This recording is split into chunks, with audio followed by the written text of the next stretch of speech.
Chapter 11. Your subconscious mind as a partner in success. Success means successful living. A long period of peace, joy, and happiness on this plane may be termed success. The eternal experience of these qualities is the everlasting life spoken of by Jesus. The real things of life, such as peace, harmony, integrity, security, and happiness, are intangible. They come from the deep self of man. Meditating on these qualities builds these treasures of heaven in our subconscious. It is where moth and rust do not consume, and where thieves do not break through and steal. Matthew 6:20. The 3 steps to success. Let us discuss 3 steps to success. First step. The first step to success is to find out the thing you love to do, and then do it. Success is in loving your work. Although, if a man is a psychiatrist, it is not adequate for him to get a diploma and place it on the wall. He must keep up with the times, attend conventions, and continue studying the mind and its workings. The successful psychiatrist visits clinics and reads the latest scientific articles. In other words, he is informed in the most advanced methods of alleviating human suffering. The successful psychiatrist or doctor must have the interest of the patients at heart. Someone may say, how can I put the first step into operation? I don't know what I should do. In such a case, pray for guidance as follows. The infinite intelligence of my subconscious mind reveals to me my true place in life. Repeat this prayer quietly, positively, and lovingly to your deeper mind. As you persist with faith and confidence, the answer will come to you as a feeling or a hunch or a tendency in a certain direction. It will come to you clearly and in peace, and as an inner silent awareness. Second step. The second step to success is to specialize in some particular branch of work and know more about it than anyone else. For example, if a young man chooses chemistry as his profession, he should concentrate on one of the many branches in this field. He should give all of his time and attention to his chosen specialty. He should become sufficiently enthusiastic to try to know all there is available about his field. If possible, he should know more than anyone else. The young man should become ardently interested in his work and should desire to serve the world. He that is greatest among you, let him become your servant. There is a great contrast in this attitude of mind in comparison to that of the man who only wants to make a living or to just get by. Getting by is not true success. Man's motive must be greater, nobler, and more altruistic. He must serve others, thereby casting his bread upon the waters. Third step. The third step is the most important one. You must be sure that the thing you want to do does not redound to your success only. Your desire must not be selfish. It must benefit humanity. The path of a complete circuit must be formed. In other words, your idea must go forth with the purpose of blessing or serving the world. It will then come back to you pressed down, shaken together, and running over. If it is to benefit yourself exclusively, the circle or complete circuit is not formed, and you may experience a short circuit in your life which may consist of limitation or sickness. The measure of true success. Some people may say, but Mr. James made a fortune in selling fraudulent oil stock. A man may seem to succeed for a while, but the money he obtained by fraud usually takes wings and flies away. When we rob from another, we rob from ourselves, because we are in a mood of lack and limitation, which may manifest itself in our body, our home life, and our affairs. What we think and feel, we create.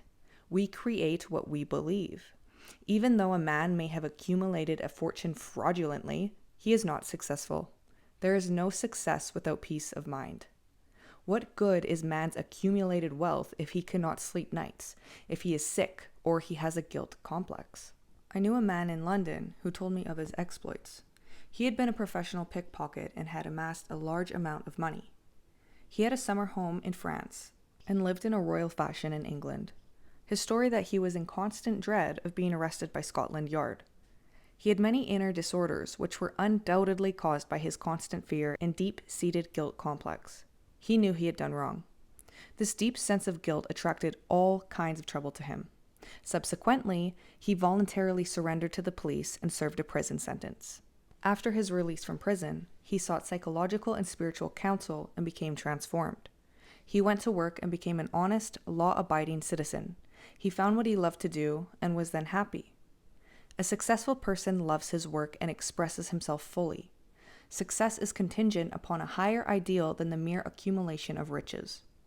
The man of success is the man who possesses great psychological and spiritual understanding. Many of the great industrialists today depend upon the correct use of their subconscious minds for their success. There was an article published some years ago about Flagler, an oil magnate. He admitted that the secret of his success was his ability to see a project in its completion. For instance, in his case, he closed his eyes, imagined a big oil industry, saw trains running on tracks, heard whistles blowing, and saw the smoke. Having seen and felt the fulfillment of his prayer, his subconscious mind brought about its realization. If you imagine an objective clearly, you will be provided with the necessities in ways you know not of through the wonder-working power of your subconscious mind. In considering the 3 steps to success, you must never forget the underlying power of the creative forces of your subconscious mind. This is the energy in back of all steps in any plan of success. Your thought is creative. Thought fused with feeling becomes a subjective faith or belief, and according to your belief, it is done unto you. Matthew 9:29. A knowledge of a mighty force in you, which is capable of bringing to pass all your desires, gives you confidence and a sense of peace. Whatever your field of action may be, you should learn the laws of your subconscious mind. When you know how to apply the powers of your mind, and when you are expressing yourself fully and giving of your talents to others, you are on the sure path to true success. If you are about God's business, or any part of it, God, by his very nature, is for you, so who can be against you? With this understanding, there is no power in heaven or on earth to withhold success from you. How he made his dream come true. A movie actor told me that he had very little education, but he had a dream as a boy of becoming a successful movie actor. Out in the field mowing hay, driving the cows home, or even when milking them, he said, I would constantly imagine I saw my name in big lights at a large theater. I kept this up for years until finally I ran away from home. I got extra jobs in the motion picture field, and the day finally came when I saw my name in great big lights as I did when I was a boy. Then he added, I know the power of sustained imagination to bring success. His dream pharmacy became a reality. 30 years ago, I knew a young pharmacist who was receiving $40 a week plus commission on sales. After 25 years, he said to me, I will get a pension and retire. I said to this young man, why don't you own your own store? Get out of this place. Raise your sights. Have a dream for your children. Maybe your son wants to be a doctor, or perhaps your daughter desires to be a great musician. His answer was that he had no money.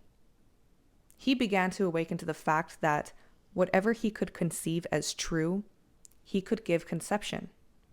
The first step toward his goal was awakening to the powers of his subconscious mind, which I briefly elaborated on for his benefit. His second step was his realization that if he could succeed in conveying an idea to his subconscious mind, the latter would somehow bring it to pass. He began to imagine that he was in his own store. He mentally arranged the bottles, dispensed prescriptions, and imagined several clerks in the store waiting on customers. He also visualized a big bank balance. Mentally, he worked in that imaginary store. Like a good actor, he lived the role. Act as though I am, and I will be. This pharmacist put himself wholeheartedly into the act, living, moving, and acting on the assumption that he owned the store. The sequel was very interesting.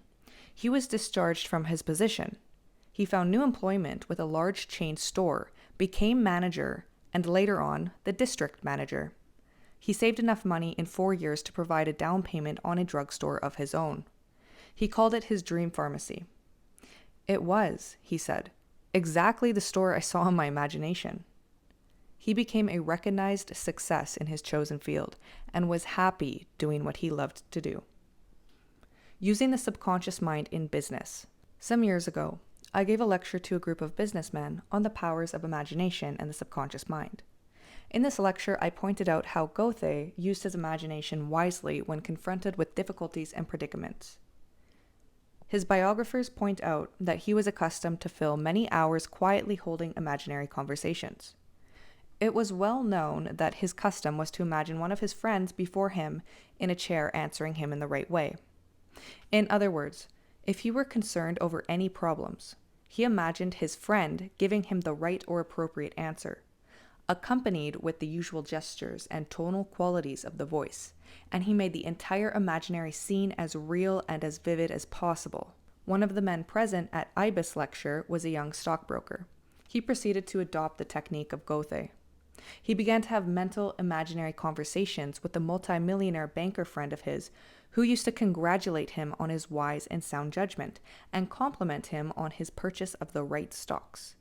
He used to dramatize this imaginary conversation until he had psychologically fixed it as a form of belief in his mind. This broker's inner talking and controlled imagination certainly agreed with his aim, which was to make sound investments for his clients. His main purpose in life was to make money for his clients and to see them prosper financially by his wise counsel. He is still using his subconscious mind in his business, and he is a brilliant success in his field of endeavor. Boy of 16 years turns failure into success. A young boy who was attending high school said to me, "I'm getting very poor grades. My memory is failing. I don't know what's the matter."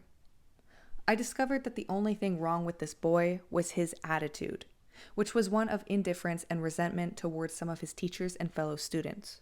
I taught him how to use his subconscious mind and how to succeed in his studies. He began to affirm certain truths several times a day, particularly at night prior to sleep, and also in the morning after awakening. These are the best times to impregnate the subconscious mind. He affirmed as follows: "I realize that my subconscious mind is a storehouse of memory. It retains everything I read and hear from my teachers. I have a perfect memory, and the infinite intelligence in my subconscious mind constantly reveals to me everything I need to know at all my examinations, whether written or oral. I radiate love and goodwill to all my teachers and fellow students.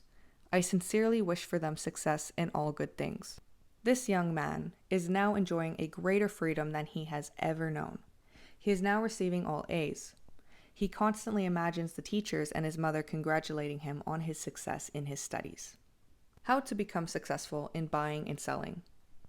In buying and selling, remember that your conscious mind is the starter and your subconscious mind is the motor. You must start the motor to enable it to perform its work. Your conscious mind is the dynamo that awakens the power of your subconscious mind. The first step in conveying your clarified desire, idea, or image to the deeper mind is to relax, immobilize the attention, get still, and be quiet. This quiet, relaxed, and peaceful attitude of your mind prevents extraneous matter and false ideas from interfering with your mental absorption of your ideal. Furthermore, in the quiet, passive, and receptive attitude of mind, effort is reduced to a minimum. The second step is to begin to imagine the reality of that which you desire. For example, you may wish to buy a home, and in your relaxed state of mind, affirm as follows: "The infinite intelligence of my subconscious mind is all wise. It reveals to me now the ideal home, which is central, ideal, is in a lovely environment, meets with all my requirements, and is commensurate with my income. I am now turning this request over to my subconscious mind, and I know it responds according to the nature of my request. I release this request with absolute faith and confidence in the same way that a farmer deposits a seed into the ground, trusting implicitly in the laws of growth."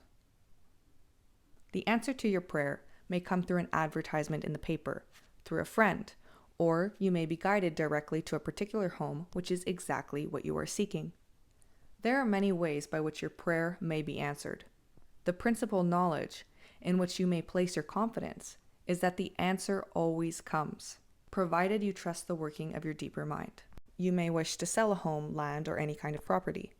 In private consultation with real estate brokers, I have told them of the way I sold my own home on Orlando Avenue in Los Angeles. Many of them have applied the technique I used with remarkable and speedy results. I placed a sign which read, "For sale by owner," in the garden in front of my home. The day after, I said to myself as I was going to sleep, "Supposing you sold your house, what would you do?" I answered my own question and I said, "Well, I would take that sign down and throw it into the garage." In my imagination, I took hold of the sign, pulled it up from the ground, placed it on my shoulder, went into the garage, threw it on the floor, and said jokingly to the sign, "Well, I don't need you anymore." I felt the inner satisfaction of it all, realizing it was finished. The next day, a man gave me a deposit of $1,000 and said to me, "Take your sign down. We will go into escrow now." Immediately, I pulled the sign up and took it into the garage. The outer action conformed to the inner. There is nothing new about this. As within, so without. Meaning, according to the image impressed on your subconscious mind, so it is on the objective screen of your life. The outside mirrors the inside. External action follows internal action. Here is another very popular method used in selling homes, land, or any kind of property. Affirm slowly, quietly, and feelingly as follows. Infinite intelligence attracts to me the buyer for this home, who wants it and who prospers in it. This buyer is being sent to me by the creative intelligence of my subconscious mind, which makes no mistakes. This buyer may look at many other homes, but mine is the only one he wants and will buy, because he is guided by the infinite intelligence within him. I know the buyer is right, the time is right, and the price is right. Everything about it is right. The deeper currents of my subconscious mind are now in operation, bringing both of us together in divine order. I know that it is so. Remember always that what you are seeking is also seeking you. And whenever you want to sell a home or property of any kind, there is always someone who wants what you have to offer. By using the powers of your subconscious mind correctly, you free your mind of all sense of competition and anxiety in buying and selling. How she succeeded in getting what she wanted. There is a young lady who regularly comes to my lectures and classes. She had to change buses 3 times. It took her 1.5 hours each time to come to the lectures. In one lecture, I explained how a young man who needed a car for his work received one. She went home and experimented as outlined in my lecture. Here is her letter in part, narrating her application of my method and published by her permission. Dear Dr. Murphy, this is how I received a Cadillac car. I wanted one to come to lectures regularly. In my imagination, I went through the identical process I would go through if I were actually driving a car. I went to the showroom, and the salesman took me for a ride in one. I also drove it several blocks. I claimed the Cadillac car as my own over and over again.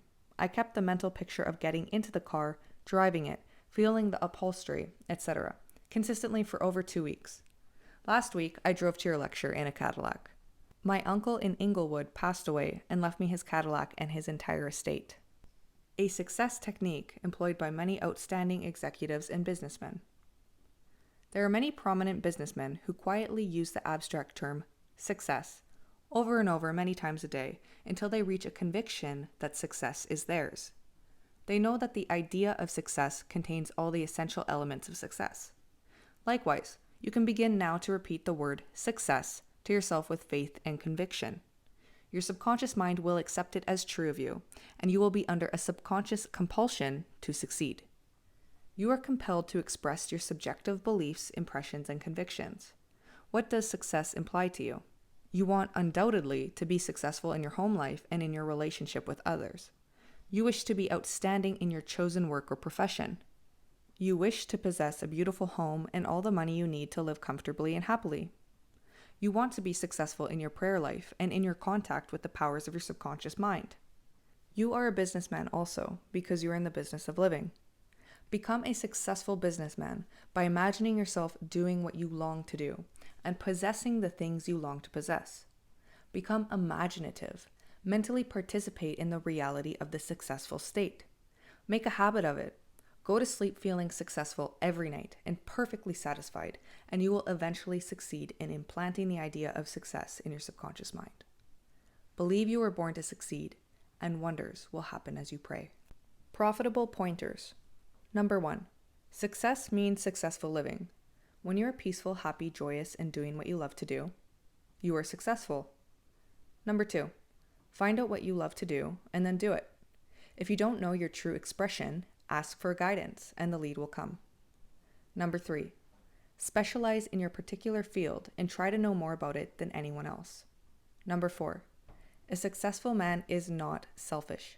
His main desire in life is to serve humanity. Number 5. There is no true success without peace of mind. Number 6. A successful man possesses great psychological and spiritual understanding. Number 7. If you imagine an objective clearly, you will be provided with the necessities through the wonder-working power of your subconscious mind. Number 8.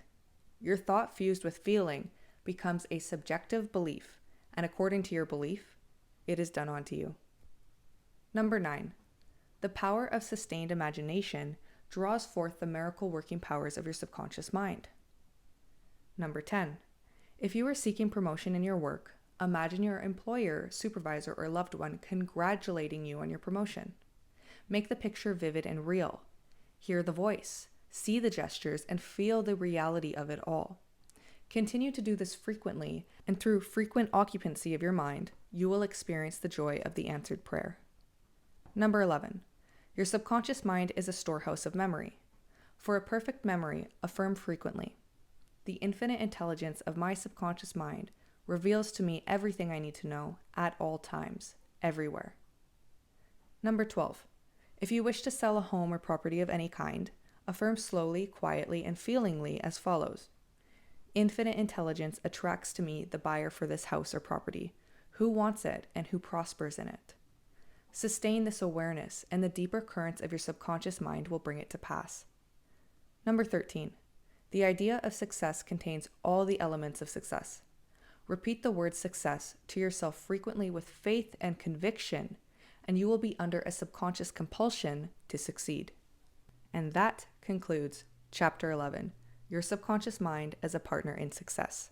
Thank you for joining me. I appreciate each and every single one of you. I love you all, and I hope that you have been able to take what we are learning from Dr. Joseph Murphy here and apply it in your own life, because you guys, this is life-changing material. We are learning how our mind works and how our mind and our thoughts correspond with our external reality and with the people around us and with the universe in general, and being able to neutralize negative emotions and change them into positive emotions and feelings and thoughts, and receiving incredible answers and miraculous things in our life just by changing our mindset. This is the power of the mind. This is the power of our subconscious mind. And I'm so, so grateful that you are here with me on this journey. And with that being said, you guys, I will talk to you all in Chapter 12. Scientists use the subconscious mind.